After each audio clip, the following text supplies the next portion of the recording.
The night I gave my ex's best friend a ride home, I thought I was doing nothing more than helping someone stranded in the rain. I didn't know that one quiet sentence from her would force me to confront the past I had spent 2 years trying to bury. She looked out through the passenger window, tears disappearing into the reflection of passing streetlights, and then whispered, "Drive past my street." Just once. I almost asked why. But something in her voice told me that whatever waited at the end of that road was heavier than either of us understood. Before we continue, if you believe people deserve second chances and that kindness can sometimes change a life, please like this video, share it with someone who needs to hear this story, leave a comment, and subscribe to Ripple of Kindness. Your support helps us tell more stories about second chances, forgiveness, and the moments that remind us there is still good in people.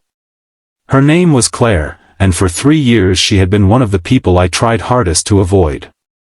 Not because she had ever hurt me directly, but because she was my ex-girlfriend Emma's best friend. Claire had been there during the beginning of my relationship with Emma, during our happiest days, and eventually during the painful ending. When Emma left, Claire disappeared too. I never blamed her for choosing her friend, but seeing her always brought back memories I wasn't ready to face. So when I saw Claire standing outside a closed cafe that rainy Thursday night, hugging her coat around herself, I nearly drove past. The rain had been falling for hours, turning the streets into rivers of reflected headlights. I was already exhausted from work, thinking about nothing except getting home, when I recognized her beneath the flickering street lamp. She looked different. Her hair was shorter, her face thinner, and there was something tired in her eyes that made her seem older than I remembered. She had no umbrella and was holding a small paper bag against her chest as though it contained something precious. I stopped before I could talk myself out of it. She got into the passenger seat without saying much. I turned the heater toward her and drove. For several minutes, neither of us spoke. The silence wasn't comfortable, but it wasn't hostile either. It was the strange silence of two people carrying a history neither knew how to mention. Finally, she gave me an address. I knew the neighborhood immediately. It was the same street where Emma had once lived before moving away. As we approached the turn, Claire suddenly looked at me and quietly said, "Drive past my street." Just once. I slowed down. Why? She shook her head and stared through the windshield. I just need to see it. So I kept driving. The street looked almost exactly as I remembered it. The old trees leaned over the sidewalks, their wet branches shining beneath the lamps. A small bakery on the corner was still there, although the sign had changed. Then we passed the house where Emma had lived. Claire closed her eyes. I expected her to cry. Instead, she smiled sadly. "That was the last place I saw her," she whispered. I gripped the steering wheel. I hadn't spoken Emma's name in months. Claire opened the paper bag in her lap. Inside was a small wooden box. She held it tightly against her chest. "I should have given this to you a long time ago," she said. My heart began beating faster. Inside the box was a photograph of Emma and me, taken during the first summer we were together. We were standing beside a lake, soaked from swimming, laughing at something neither of us could remember anymore. Behind the photograph was a folded letter. I stared at Claire, confused. "She wrote this for you," Claire said. She never sent it. The car suddenly felt too small. For 2 years, I had believed Emma had simply stopped loving me. She had ended our relationship through a short message, refused to meet, and moved to another city. I had spent months wondering what I had done wrong. Eventually, anger replaced sadness. I convinced myself that she had chosen a different life and that I needed to accept it. But now Claire was telling me there had been something I never knew. I unfolded the letter with trembling hands. Emma wrote that she had been scared. Not of me, but of herself. She said she had been struggling with problems she didn't know how to explain, and she believed leaving would protect me from being dragged into them. She apologized for making me believe I wasn't enough. She wrote that I had been the kindest person she had ever known, and that was exactly why she thought she had to let me go. But there was one sentence that broke something open inside me.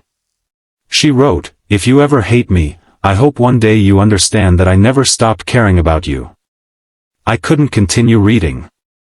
I pulled the car over beneath a tree and stared at the rain running down the windshield.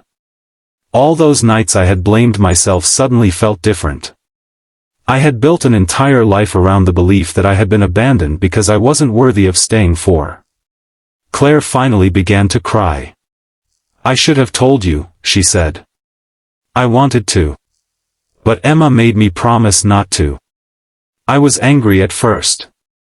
Angry at Emma for leaving. Angry at Claire for keeping the secret.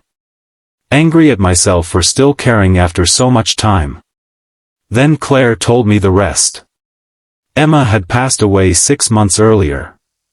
The words didn't make sense at first. My mind rejected them. I turned toward Claire, waiting for her to say she was mistaken. She wasn't. Emma had become seriously ill after moving away. She had spent her final months surrounded by family, and Claire had visited whenever she could. Before she died, Emma had asked Claire to keep the letter safe and give it to me only when she believed I was ready. "I thought you hated her," Claire whispered. "I was afraid giving you this would only reopen everything." I looked down at the photograph again.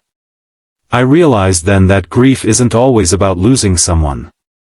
Sometimes it is about losing the chance to ask questions you never knew you needed to ask.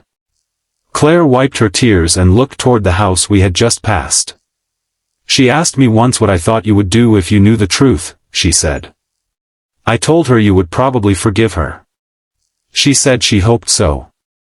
I sat there for a long time. Then something unexpected happened. I laughed.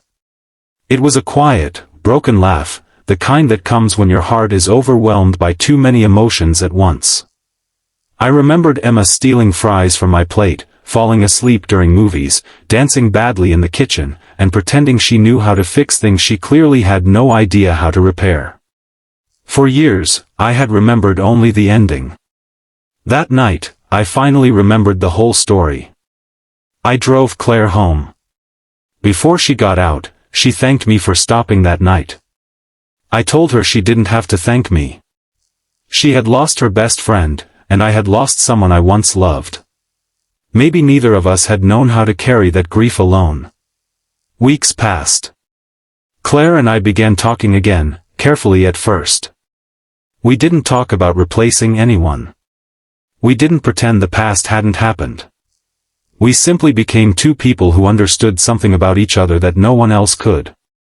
One evening, months later, Claire invited me to a small park near the lake where Emma and I had taken that photograph. She brought the wooden box with her. We sat beneath the same kind of trees, watching the sunset.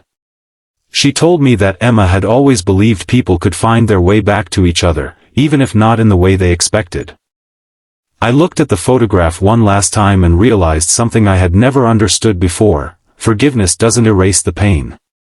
It simply refuses to let the pain control the rest of your life. I kept the photograph, but I gave the letter back to Claire. She asked why. I told her that Emma had already given me what I needed. Not an explanation, but permission to stop blaming myself. And from that day forward, I stopped looking at the past as a place where I had lost something. I started seeing it as the place where I had learned how deeply a person could love, how painfully a person could grieve, and how beautifully a person could begin again. If this story touched your heart, please take a moment to like the video, share it, and subscribe to Ripple of Kindness. Sometimes one small act of kindness can open a door that grief has kept locked for years. And before you leave, comment, "Second chances are real," if you believe that forgiveness can change someone's life. Because sometimes, the person sitting beside you in the rain isn't asking you to take them home. Sometimes, they are asking you to drive past the place where their heart was left behind, just once, so they can finally say goodbye.